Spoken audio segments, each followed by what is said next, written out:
To establish an unshakable foundation means to become resistant to external influence. It becomes harder to hypnotize you, harder to drag you into processes you don't want to participate in. The plasma state is a state where you gain power, and external influences are neutralized, turning into your personal energy. The more someone tries to influence you, the stronger you become. The programs embedded in these influences, positive or negative, are accepted, processed, and transformed by you. This is similar to how food becomes part of our body, turning into cells. The same happens at the energy level. We do not repel any influence but accept it and turn it into particles of our energy bodies. As I speak, a process of state purification is taking place. But this does not mean we discard something as dirty. We get rid of what we cannot find a use for. It's like excess microorganisms. If you could control them, you would accept, study, and put to work any external microorganisms. For example, fungi, mold, or bacteria could perform tasks for the benefit of your body. However, we often fight infections because they, like migrants, enter our body and try to establish their own order. What happens in society also happens at the biological level. This is likely due to the general rules of our planet. The same applies at the energy level. You need to learn to find a use for any influence. At the social level, any connections can and should be used for your benefit, creating an exchange. You give something, you receive something. There is an image, a flower on which a person stands or sits, usually a bodhisattva or Buddha. The flower symbolizes the amount of energy. Flowers are often multicolored, symbolizing expansion. If a person is standing, the energy centers expand from the feet to the crown. If sitting, from the base of the spine upward. Thus, we receive different states reflected in images. Right now, the woman is standing, and a flower is blooming under her feet. We use understandable images.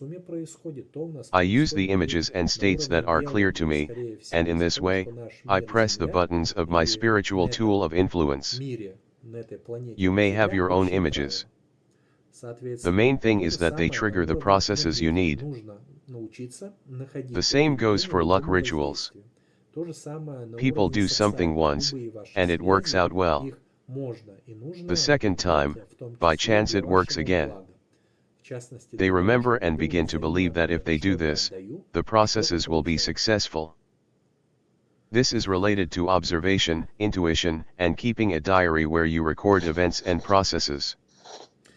Through observation, you find tools, levers, and buttons to influence yourself and reality. You communicate with a person, understand what they need and value. If they like compliments, you give them, and the person does something good for you. You notice it, you use it. The same happens with the universe. There is the universe, and there are processes. If you notice that, for example, wearing a red sock and a blue sock makes you feel inspired and confident when you go outside, you create a mini ritual that changes events in your favor. You can come up with such rituals on your own and implement them in your life.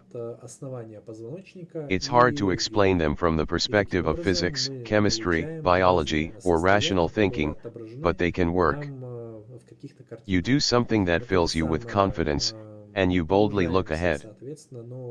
Moreover, regardless of you, something starts to work out as you planned. Keeping a diary is very useful for tracking such processes. When you tune into a person, there are certain forks in their life, like in fairy tales. Go left and you'll find one thing, go right and you'll find another. These are templates, but we avoid templates and implement our plans. The process often happens like this: a formed program or vision of processes is transmitted to another person and unpacks. It's like installing an operating system. A person had their own operating system, perhaps not very effective. You copy the image of your system or individual programs, embed them into the aura and consciousness of another person. They unpack and begin to solve problems just as they did within your aura, energy, consciousness, and destiny. During energy exercises, it often happens that the physical body does not move, but you begin to feel vibrations around you. This is not an earthquake but rather a restructuring of reality. You tune into something beyond the physical world and feel how events and situations begin to flow and transform. It's like a fire, above which the air shimmers, distorting the images of a clearing, a forest, and so on. The same thing happens here. When you have an idea and pumped up energy, the surrounding space begins to change. Situations, environment, people, thinking, and worldview, all of this transforms. You reach a new level where you have a different income level, a different state of the physical body. You communicate with people differently and build events in your own and others' lives. Confidence arises, in part, because your aura becomes larger, you absorb more information, and perhaps control more processes. A 3-year-old child understands little about the world and cannot adequately assess reality, so they are insecure. An adult has more confidence due to information, motor activity, perception of other people and events, and the ability to move toward their goals like an icebreaker through ice. The task here is not so much to saturate with energy as to awaken the driver. The physical body and personality are like a small child who goes to the store and demands toys. With age, the personality demands new toys, but the child has wiser parents. Our personality has a more mature and wise consciousness, superconsciousness, subconsciousness, and so on. It is very important that there are no internal conflicts between our personality and this general consciousness. At first, through intuition and strange sensations, you begin to perceive signals from your consciousness. The main focus and flow of these states are aimed at ensuring that the woman develops an awareness of these moments, that she begins to hear signals from her consciousness, and that her personality opens up to these signals. Her antennas must learn to perceive this information and apply it in life. This main idea is complemented by an energetic impulse, the opening of energy centers, and influence at the physical level. Chakras, as a rule, coincide with the endocrine glands, that is, they are connected to metabolism and processes in the physical body. Therefore, the renewal of the physical body is connected to the chakras, energy, and vibrations that we feel. But, for the most part, it is the connection of our physical body, brain, personality, and consciousness into one. I am currently contemplating the idea that often Kundalini, upon reaching a certain level, takes away our experience and life baggage, leaving the body. We need a new entity, a new firmware. Therefore, we will now implement the idea of searching for an entity of a larger scale. On the physical plane, this can be compared to how you study at school with others according to a general program, and then you come to a tutor who works with you individually, and your results become much better. The same applies here. You need to tune in, open up. If you have internal complexes or filters, it will be difficult for you to communicate. Therefore, we remove filters, remove limitations, and look for a teacher or an entity of a higher order. But be careful.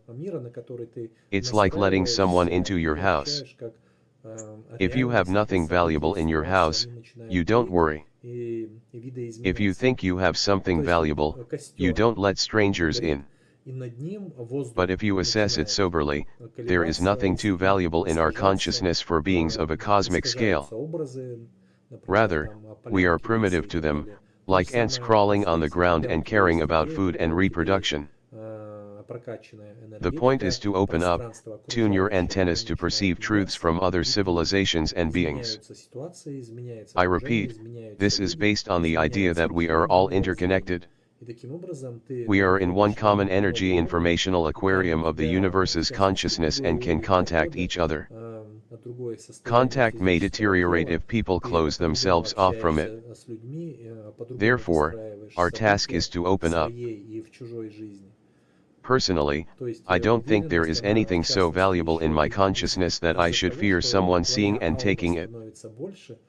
Rather, my consciousness is empty, and this emptiness should be filled with others' knowledge, wisdom, experience, and solutions. This is the meaning of contact and channeling. We build channels with those who are more developed than us and learn from them. We perceive what they radiate, like the sun radiates heat, light, photons, and electromagnetic radiation. Each of us emits something into the surrounding space. We need to find someone or something that emits what is useful, global, and interesting for us. Something that will further reveal us. For example, inventors, theorists, and practitioners create something new, their ideas spread, and humanity makes a leap into a new technological order. The same happens at the spiritual level. To move to the next level, we need to open ourselves to new knowledge. This allows us to achieve more in society, manage our physical body more effectively, and handle finances better. Especially if finances for you are not a luxury but a tool for changing your own and others' reality. All spiritual practices are about creating tools to realize your vision of the world. As I spoke, the flow of images in this woman resembled a multi-layered cabbage. It's not just an aura, energy, or consciousness, but a general multi-layered, multicolored state where layers overlap. There is interference, addition, subtraction, circles on the surface and inside. I project my worldview and energy onto these states in this woman. Another interesting topic, when you tune into a person, you can pull out their energy body. It's like astral projection, but the person doesn't do it themselves. You, like magnets, attract their energy body, move it, influence it, and return it already transformed. Now I am thinking about what mechanisms to add to this woman for effective interaction with other people. Vertically, we tune into egregors, cosmic entities. If we look down, there are beings of a different scale and interests. But it is difficult for an ordinary person to interest someone above or below them. Therefore, most communication happens horizontally. People differ in how many connections they can maintain, how many people they can embrace, maintain relationships with, and not get tired. A leader must have strong energy to maintain communication channels with subordinates. For some, it's 3 to 5 people, for others 10-20, and some manage teams of tens or hundreds of thousands of people. Of course, this doesn't happen alone but with the help of assistants. But it is a large flow of energy and information that accumulates on one person. Impacts can be both positive and negative. People can have both positive and negative thoughts about leadership. Therefore, it is important for a leader to have the ability to communicate with many people and a large energy potential. This allows them to interact painlessly with many people. Pay attention, there is a physical body, and for it, there are different types of massage that keep it in good shape. Imagine that there are energy bodies and energy massages that keep them in good shape. And there is also a massage for consciousness, for the soul, for the spirit, and for various bodies. When people are sick and cannot move, they are prescribed massage.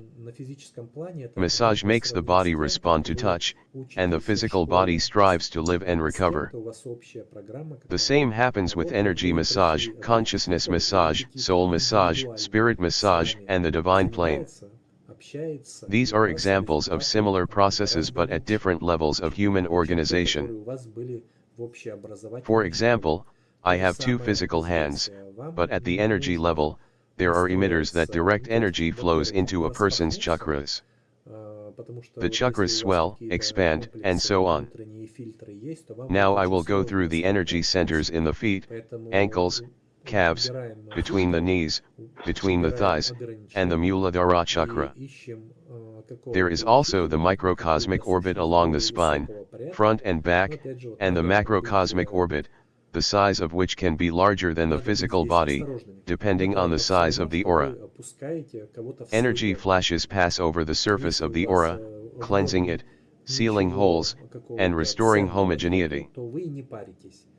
Imagine there is a situational body that moves along event lines. You can control the trajectory of these events, move the body from one track to another, or create a new path. This is called the situational body. There is also the karmic body, a set of rewards for actions. At the spiritual and energy informational levels, changes occur not only from the present to the future through cause and effect relationships but also simultaneously into the future and the past. Your current decision can influence not only the future but also the past, as well as parallel universes and states. I support the idea that I exist not only in this reality but also in others, where there is me in other guises, playing different roles. If we are similar, we resonate with each other and can receive information from our twins in other realities. We remove the filters that tell us, this is not needed, this is not important, we don't pay attention to this. If we calm down and relax at the physical, energy, informational, etheric, astral, mental, and spiritual levels, a change in perception and decisions will occur. We are ending the session. I will translate this video into English and send the theoretical and practical justifications for this woman. According to my feelings, the process has begun. I have the sensation that someone else's energy is like a house that I enter and renovate from the inside and outside. Let's see what happens. I wish everyone success, to grow, bloom, and evolve. Wise.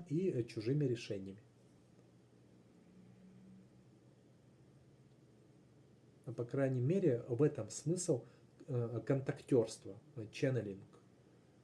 Мы выстраиваем каналы с кем-то, кто более развитее, чем мы. И мы у них учимся воспринимать. Мы у них учимся, мы воспринимаем то, что они излучают. Вот как Солнце излучает тепло, свет, фотоны, электромагнитное излучение. Также каждый из нас что-то излучает в окружающее пространство. То есть нам нужно найти кого-то, что-то, что излучает полезное для нас, глобальное и интересное. То, что нас будет раскрывать дальше.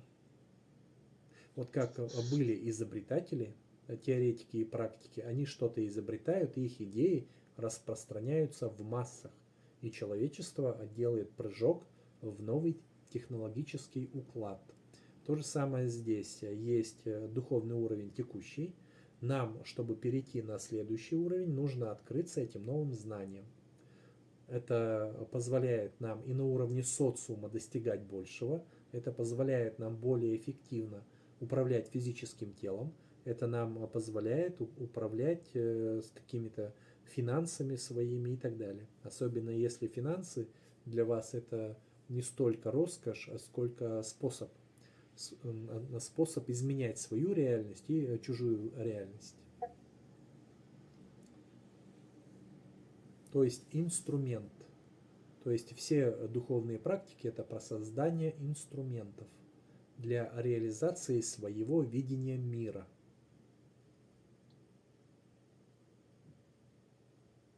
Ну, а пока я это все говорил, поток образов, соответственно, у этой женщины, ну, это вот такая многослойная капуста.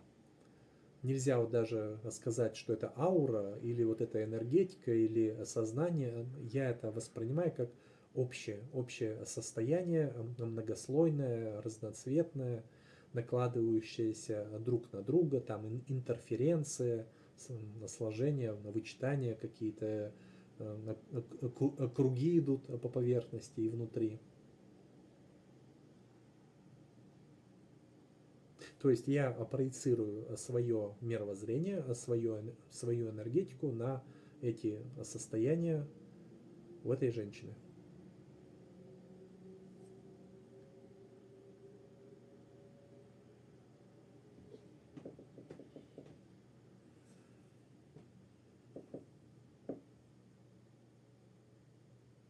То есть еще вот такая интересная тема, когда вы настраиваетесь на человека и можете вытащить энергетическое тело. Ну, то есть выход в астрал, только человек это делает не сам, а вы, ну, словно магниты примагничиваются, вот как на свалках магнит примагничивает металл, поднимает и относит в другое место.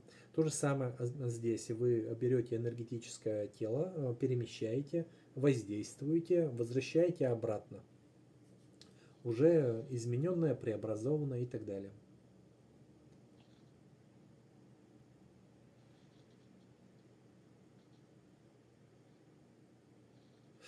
Сейчас я размышляю на, на тему, как вот этой вот женщине, какие механизмы дополнительно добавить, чтобы это было эффективно взаимодействие с другими людьми именно по горизонтали, то есть по вертикали мы настраиваемся на те какие-то эгрегоры, мы настраиваемся на тех энергетических, космических каких-то сущностей космического масштаба.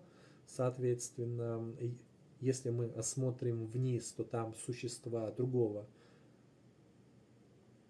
масштаба, других интересов и так далее, но очень сложно обычному человеку заинтересовать кого-то условно выше себя и условно кого-то ниже себя.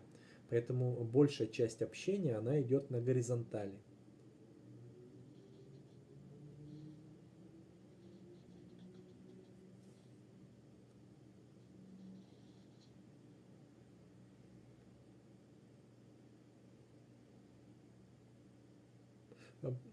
Поэтому люди отличаются в социуме друг от друга тем, сколько они связей могут удерживать. Со сколькими людьми в течение дня ты можешь общаться, поддерживать отношения и не уставать. То же самое у руководителя должна быть мощная энергетика, чтобы удерживать, соответственно, каналы связи со своими подчиненными. У какого-то руководителя это 3, 4, 5 человек, у кого-то 10, 20 человек, а кто-то управляет коллективами в десятки, в сотни тысяч людей. Понятно, что это все не самостоятельно, не в одиночку, с помощью помощников и так далее, но это большой поток энергии, большой поток информации, который аккумулируется на одного человека. Воздействия бывают как позитивные, так и негативные. У людей бывают позитивные мысли по отношению к руководству и негативные. Поэтому очень вот важно, чтобы у руководителя были возможности общаться с большим количеством людей, большой энергетический потенциал, и таким образом тогда человек сможет безболезненно взаимодействовать с большим количеством людей. Безболезненно для себя.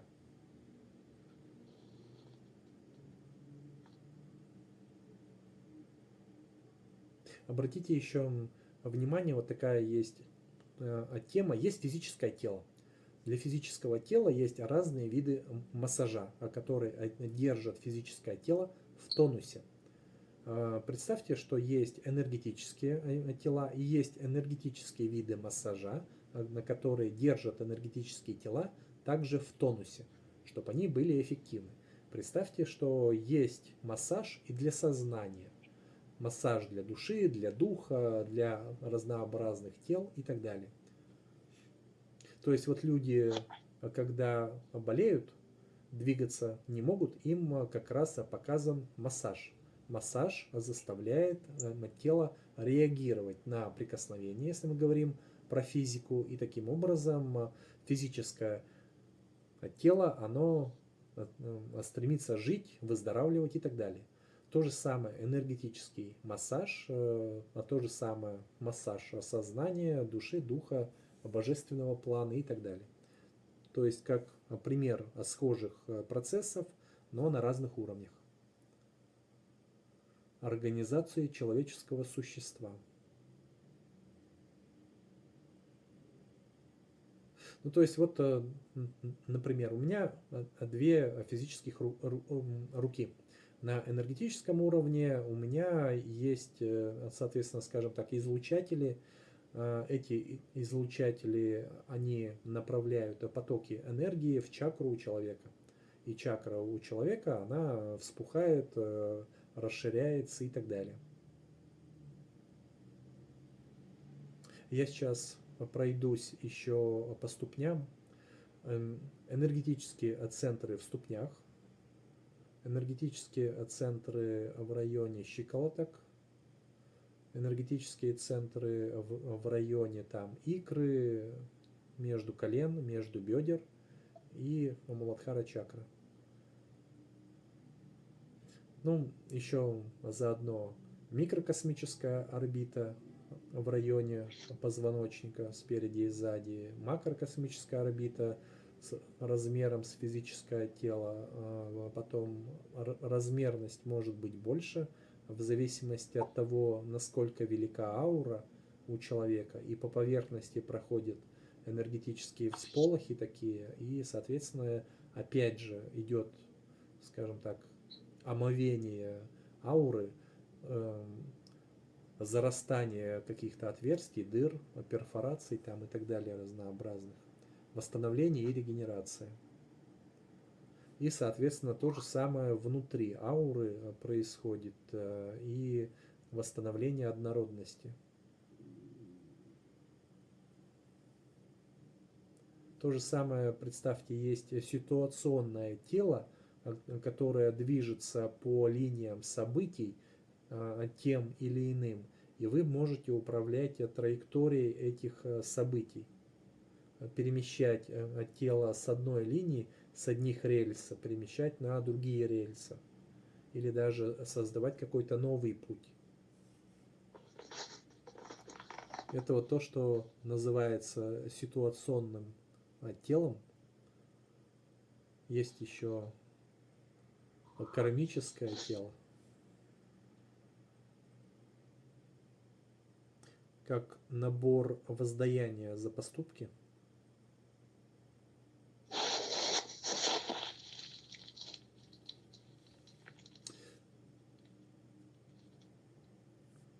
Так, ну, пожалуй, задача, решение задачи запущено. Еще снова хочу упомянуть ту самую вот тему, что на духовном уровне энергоинформационном вспышка, которая происходит, изменений, она происходит, скажем так, не так, что из настоящего в будущее, не по причинно-следственным связям, а перемещаться может и одновременно в будущее изменение, и в прошлое. То есть ваше текущее решение, оно может влиять не только на будущее, но оно может влиять и на ваше прошлое, на ваше состояние. По крайней мере, по моим ощущениям, по моему мировоззрению, оно влияет еще на параллельные какие-то вселенные, состояния и так далее. То есть я поддерживаю ту идею, что я присутствую не только вот в этой реальности, но я присутствую в иных реальностях, которые по отношению к этой реальности, они другие. И там есть тоже вот я, и таким образом как бы одно существо во многих ипостасях играет разные роли в разных реальностях. И смысл заключается в том, что если мы чуть-чуть похожи, мы резонируем друг с другом, то мы можем получать информацию еще и на уровне горизонтальном от своих близких или дальних, схожих близнецов, воплощений и так далее. То есть, опять же, мы снимаем эти фильтры, которые, как правило, нам говорят, это не нужно, это не важно, на это не обращаем внимания, и таким образом мы эту информацию избегаем, выкидываем ее, отфутболиваем, отражаем куда-то. Если мы успокоимся, если мы расслабимся на физическом уровне, на энергоинформационном, эфирном, астральном, ментальном, духовном и так далее, то у нас произойдет изменение этих решений, изменение восприятия. Ладно, мы заканчиваем занятие это